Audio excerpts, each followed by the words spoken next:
시청자 여러분, 주말 잘 보내고 계십니까? 여의도 국회에서 패스트 트랙 산불이 일어난 가운데 이낙연 국무총리는 조용하게 은밀히 차근차근 교묘하게 대권 행보를 계속하고 있습니다. 어제는 노무현과 바보들이라는 노무현 영화를 봤습니다. 이 좌파는 4월 27일 판문점 선언 1주년, 이거 별로 재미를 보지 못했고, 자, 이제 5월로 넘어가면서 5.18과 5월 23일 노무현 서거 10주기, 이것을 집중적으로 어떤 이 전략 홍보의 수단으로 삼을 것입니다. 좌파는 끊임없이 영화를 만들어냅니다. 레닌이 혁명의 가장 중요한 홍보 수단으로 영화를 꼽았습니다. 노무현 영화만 해도 변호인에 이어서 2년 전에 노무현입니다라는 다큐멘터리 영화를 만들었습니다. 저는 2년 전에 노무현입니다 그 영화를 보았기 때문에 아직 서둘러서 이 4월 18일에 나온 노무현과 바보들이라는 영화는 보질 않고 있습니다. 노무현에 관한 이 80여 명의 인터뷰를 엮어서 만든 영화라고 합니다. 이낙연 국무총리는 이 영화를 보고 끝나고 이 영화 감독 김재희와 함께, 그리고 노무현재단의 장학생들, 그리고 이 영화에 출연했던 이 노사모 회원들, 이런 사람들과 이 근처에 청년 창업 맥주집에 가서 또 맥주를 한잔 했다고 합니다. 그 맥주집에서 노무현에 관해서 여러 가지 얘기를 쏟아냈습니다. 제가 단적으로 정리를 하면 노무현의 제1 후계자 문재인, 노무현의 제2 후계자 이낙연이 되고 싶어 하는 욕망과 전술이다. 노무현을 지지하는 이 사회의 아직도 남아있는 뚜렷한 형체를 가지고 있는 지지도, 특히 20, 30, 40 세대들, 그리고 좌파 민노총 이런 세력들, 이런 세력들의 지지를 확고하게 내가 당기겠다. 특히 노무현이 2002년 대통령 후보 경선에서, 특히 광주 경선에서 이 헤게모니를 잡아서 대통령 후보가 됐던 것을 상기하면서 자신이 이 광주 출신 후보라는, 전남 출신 후보라고 하는 이 약점을 극복하기 위한 또 하나의 전략, 이런 걸로도 활용을 하고 있는 것 같습니다. 이낙연의 노무현 세일즈, 이낙연의 노무현 팔기, 이낙연의 노무현 활용법. 물론 그는 자기 자신을 저의 이런 비판에 대해서 이렇게 얘기를 할 겁니다. 내가 노무현 대통령 후보 시절에도 비서실장을 했고, 그리고 노무현 대통령 당선인 시절에도 비서실장을 했다. 그러니까 나는 뼛속까지 원래 노무현이다. 뭐 이런 식의 반론을 제기하겠죠. 그러나 제가 아는 이낙연은 다릅니다. 저는 이낙연 총리와 이 언론사 정치부 초년병 시절에 같은 출입처를 출입하면서 이낙연 총리는 동아일보, 저는 중앙일보, 치열한 경쟁 관계에 놓인 적이 있었습니다. 저는 기자 시절에 글을 약간은 압니다. 그래서 진정한 이낙연의 마음속에 있는 노무현도 과연 제가 오늘 옆에 올려놓은 것처럼 노무현에 관한 찬양 일색일 것인가. 그는 기자 본능으로 꿰뚫고 있는 노무현의 약점, 결점, 치명적인 실패, 한국 사회에 끼친 해악, 이런 것들을 마음속에 분명히 파일로 가지고 있을 겁니다. 그러나 절대 얘기하지 않죠. 절대 얘기하지 않죠. 왜냐? 노무현이라고 하는 것이 자신의 중요한 정치 기반이요, 자기 자신을 노무현의 제2 후계자로 만들어야 되기 때문입니다. 아마도 문재인의 후계자보다는 북한의 정부 부처의 제1부상, 제2부상이 있는 것처럼 노무현의 제1후계자 문재인, 제2후계자 이낙연, 이런 식의 자리매김을 더 원할 것입니다. 이낙연의 교묘한 노무현 찬양, 여러 가지 허점이 많습니다.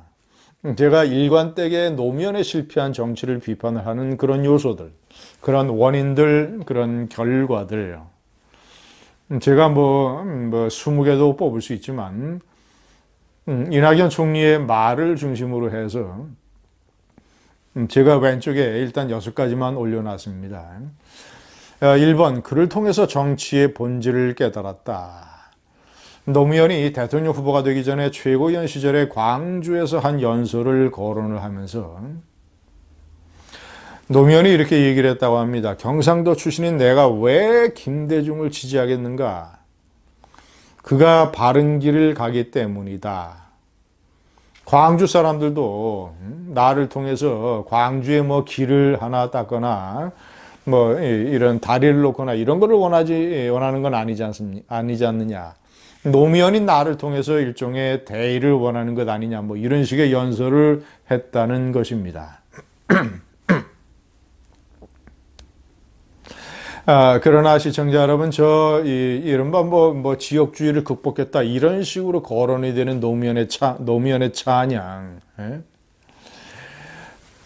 노무현 정권과 문재인 정권은 특정 지역, 특히 호남이 완전히 거의 권력의 대부분을 차지한 지역주의 대표적인 정권이었습니다. 지금도 이낙연 총리 광주 1구 권력이 실제적인 이 문재인 권력의 이 생명선을 쥐고 있지 않습니까? 문무일 검찰총장, 그리고 민감용 경찰청장도 전라남도 영암 출신입니다. 이낙연 총리 자체가 광주 1구 출신이고, 가까스에 포진한, 곳곳에 포진한 이 광주 1구를 포함한 호남 인맥의 권력 장악, 좌파 권력의 장악. 2번, 바보도 대통령이 될 수 있다라는 희망. 이때 이낙연이 얘기하는 바보라는 개념은, 노무현 바보라고 하는 것은 온갖 세상의 지시와 조롱과 또는 반대를 무릅쓰고 자신이 옳다고 생각하는, 예를 들어서 자신들이 얘기하는 지역주의의 극복, 이런 것을 밀고 나가는 바보를 얘기하는 것이겠죠. IQ가 떨어진 바보, 이런 의미는 아닐 겁니다. 그러나 저는 잘못된 바보는 절대 대통령이 돼서는 안 된다고 생각을 합니다. 잘못된 바보, IQ 면에서도 본인이 머리가 좋아서 사법고시를 패스했지만 정상적인 고등교육, 대학교를 나온 사람이 대통령이 돼야 된다고 생각합니다. 왜냐? 그래야 한 나라를 움직일 수 정도의 상식과 합리와 지식을 가질 수 있기 때문입니다. 단순히 이 법전 달달 웬다고 해서 되는 것이 아니다. 3번, 권위주의가 허물어질 수 있다는 희망.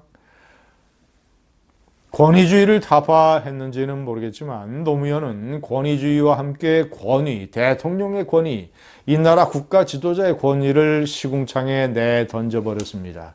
대통령 못 해먹겠다. 대통령에 관해서 신임 투표하자.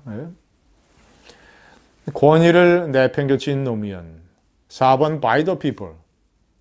2002년 대통령 후보 경선, 국민참여 경선을 이 나라 정치가 for the people이 아니라 by the people로 간 의미가 있다고 이낙연은 얘기를 했습니다. 그러나 by the people은 대단히 위험합니다. 특히 좌파의 by the people은 대의민주주의라고 하는 이 나라 서구 원래 정통 민주주의의 근본을 뒤흔들면서 아스팔트 민주주의, 노무현이 기댔던 효순 미선양 사건의 촛불, 그리고 이명박 대통령의 이 광우병 촛불, 그리고 박근혜를 공격했던 이 좌파의 촛불, 촛불로 상징되는 by the people, 좌파가 얘기하는 by the people은 촛불입니다. 저것은 국회 내에서 벌어지고 있는 대의민주주의를 위협하는 것이다. 5번, 지켜드리지 못했다는 자책감. 항상 노무현 지지 세력은 저 표현을 합니다. 마치 우파 이명박 정권의 정치적 보복으로부터 지켜드리지 못했다라는 것. 아니, 문재인 대통령이 노무현의 마지막 대통령 비서실장을 하면서 노무현이 왜 자살을 했는가를 명백하게 한겨레신문의 인터뷰에서 자세하게 얘기를 했지 않습니까? 자기 몰래 640만 달러를 부인이 받은 것을 알고 난 이후에 쇼크와 공황 상태, 멘붕, 권양숙 여사와의 치열한 부부싸움, 그리고 아무것도 할 수 없다라는 자기 자신의 내부로부터의 붕괴 때문에 자살한 것 아닙니까? 지켜드리지 못했다? 노무현 대통령을 자살로 이끈 사람은 이명박 대통령이 아니라 권양숙 여사입니다. 그리고 아들 노건호입니다. 마지막 6번, 기교보다는 지향을 해야 정치를 할 수 있다라고 정치 입문을 원하는 젊은이에게 이렇게 얘기를 했습니다. 기교보다는 지향, 대표적으로 옳은 지향, 대의 명분, 국가를 위한 진정한 정책, 애국심, 이런 지향점보다는 얄팍한 기교에 매달리는 정치인이 이낙연입니다. 고성 산불이 왜 났습니까? 고성 산불은 제가 몇 차례 말씀드린 대로 탈원전 적책 때문에 정비 불량이 일어나서, 한전의 적자 때문에 정비 불량이 일어나서 산불이 일어난 겁니다. 자, 그렇다면 나라를 위하는 진정한 정치인이라면 어떻게 해서든지 문재인의 체면을 살려주면서 탈원전 정책을 바꿀 수 있는 국무총리로서의 역할을 해야 될 것입니다. 진정한 산불 원인에 관한 정책 개선에는 아랑곳 하지 않냐고. 무슨 저 깨알도 아닌데 무슨 깨알 같은 수첩이라고 비서실장을 통해서 대대적으로 이 어설픈 홍보나 해대고, 그저 몇 차례 산불 이재민들에 가서 손잡는 것이 국무총리의 할 일인 것처럼 그들에게 그런 끔찍한 지옥 같은 고통을 줬던 한전의 적자, 한전의 정비불량, 그 근본적인 원인인 탈원전을 고치는 데에 나가는 것이 진정한 지향의 정치인 아니겠습니까? 이낙연의 얄팍하고 교묘한 대권 행보였습니다. 감사합니다.